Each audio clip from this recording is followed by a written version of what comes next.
जो लोग ज्यादा सोचते हैं उन्हें एक कहानी सुनाता हूँ। ये कहानी पूरा सुन लिए तो चिंता करना छोड़ दोगे तो सुनो। एक छोटे से गांव में आरव नाम का व्यक्ति रहता था। आरव बहुत मेहनती था, लेकिन उसकी एक आदत उसकी शांति छीन चुकी थी, बेहद चिंता करना।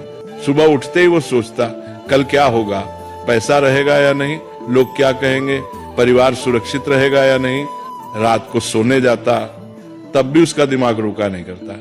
एक दिन अत्यधिक चिंता के कारण उसकी तबीयत बिगड़ गई। गांव के लोग उसे पास के पहाड़ पर रहने वाले एक संत के पास ले गए।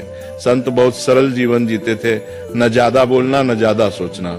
आरव ने संत से कहा, महाराज, मेरा मन कभी शांत नहीं होता, मैं हर समय डर और चिंता में रहता हूँ। संत मुस्कुराए और पास रखी एक मिट्टी की मटकी उठाई। उन्होंने कहा, इस मटकी को पानी से भर दो। आरव ने मटकी भर दी।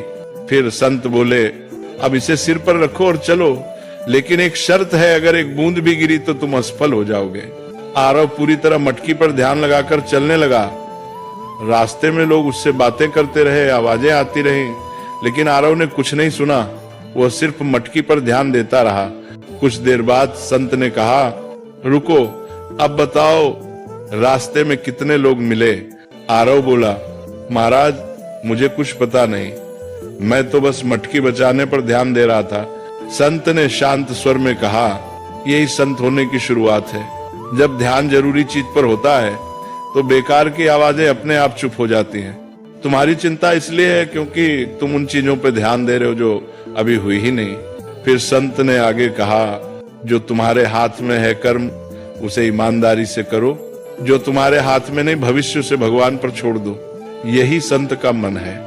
उस दिन आरव समझ गया, संत होना जंगल में जाना नहीं है, संत होना मन की अनावश्यक चिंताओं को छोड़ देना है। धीरे धीरे आरव ने चिंता कम की, वर्तमान में जीना सीखा, और वही व्यक्ति जो कभी बेचैन रहता था अब दूसरों को शांति की सीख देने लगा।